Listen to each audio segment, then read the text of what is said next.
Masih di Indonesia, ide untuk Indonesia. Sebelum kita melanjutkan perbincangan kita saksikan sebuah liputan menarik, yaitu Art Job.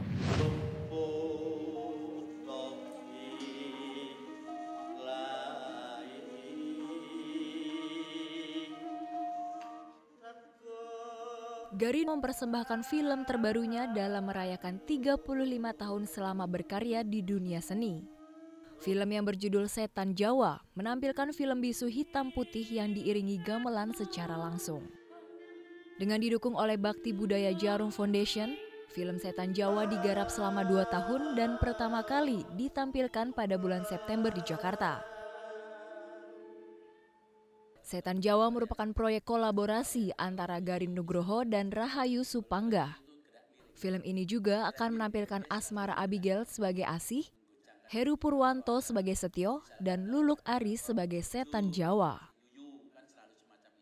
Secara sistematis, film Setan Jawa akan menampilkan sebuah orkestra gamelan yang akan mengiringi film bisu hitam putih secara langsung dengan 20 pengerawit atau pemusik gamelan. Setan Jawa karya Garin Nugroho ini membangkitkan mitologi Jawa melalui genre horor kontemporer dengan mengambil inspirasi dari film bisu klasik, yaitu film Nosferatu oleh Friedrich Wilhelm Murnau. Film Setan Jawa juga menjadi pembuka di Opening Night of Asia Pacific Triennial of Performing Art of Melbourne pada bulan Februari 2017. Saya masih ingat Mas Garin bilang bagaimana caranya kita bisa menyampaikan sesuatu seperti cerita Ramayana. Di mana dari anak kecil bisa cerita, oh itu Rama, Sinta, love triangle. Tapi setelah dikupas makin tinggi, itu kompleks banget. Sama seperti Setan Jawa. Jadi suatu apa yang disebut dengan kerja budaya menggabungkan unsur-unsur terpenting. Dari mulai film bisu sebagai seni tertinggi, kemudian gamelan sebagai seni tertinggi, tari juga, bahkan sastra dan sebagainya. Selain itu, film Setan Jawa juga turut memeriahkan festival film tahunan di Jogja. Pertunjukan film Setan Jawa di Art Jog 2017 termasuk dalam special perform yang memeriahkan Art Jog 2017 karena uniknya cara pertunjukan film ini.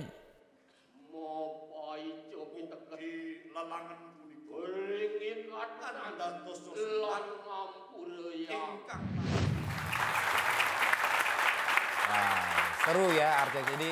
Nah, Usi dan juga Aldi, ini kan usaha bisa dikatakan kalau yang Aldi baru banget nih.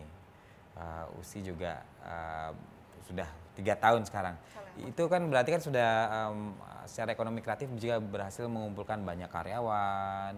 Lalu apa sih yang menjadi hambatan biasanya? Yang sering jadi masalah itu sebenarnya kalau di kosmetik ya, kita kan dia bekerja berdasarkan selling ya. Dia menjualnya itu gimana gitu. Kalau ternyata dia juga drop, otomatis kita kan punya target. 3 bulan dia nggak bisa memenuhi target, kita akan kasih teguran gitu awalnya. Nah, ketika dia keluar, kita rekrut baru lagi. Nah, itu kan kita harus ngulang lagi dari awal kan. Pembelajaran baru lagi, training baru lagi, itu kalau di kosmetik. Kalau di kue sejauh ini sih belum ada masalah yang berarti sih, yang terlalu besar sih belum ada. Karena ini juga masih baru kan, kalau kue kan baru beberapa bulan ini, jadi masih aman kalau kue. Iya. Aldi? Paling ini sih, harga cabai. Harga cabai. Gitu. Ya karena kan sambelnya kita kan mengikuti harga cabai nih. Pernah waktu itu harga cabai naik, terus kita kurangin dikit gitu, terus rasanya berubah. Konsumen bilang, kok rasa sambelnya beda ya gitu. Wah, berarti kita nggak bisa ngurangin. Jadi mungkin kendalanya itu menentukan harga jual, karena kan cabai, bawang putih suka naik turun kan. Iya. Jadi paling kita siasatin harus kita benar-benar jaga bumbunya jangan sampai berubah gitu. Iya. Jadi lebih ke menjaga kualitas rasa, kualitas rasanya. Aduh. Aldi, harapan kedepannya seperti apa? Harapannya yang pasti pedagang-pedagang Indonesia itu didukung ya, karena sebuah negara itu akan maju kalau banyak yang berdagang. Karena 99 itu rezeki kan berdagang. Jadi Aldi dari Padang bukan sih? Iya, Minang. Oh, pantesan. Iya. Jago soal dagangan gitu. Jadi selalu didukung gitu supaya kita bisa jadi tuan rumah di negeri sendiri. Jadi tuan rumah di negeri sendiri. Baiklah, pemirsa, tak terasa waktunya harus kita akhiri perjumpaan kita. Yang jelas semangat-semangat dari Usi, Aldi ini semoga menginspirasi generasi baru, generasi muda Indonesia untuk bisa berusaha dan menghasilkan sesuatu yang indah, keren, dan bermanfaat untuk Indonesia.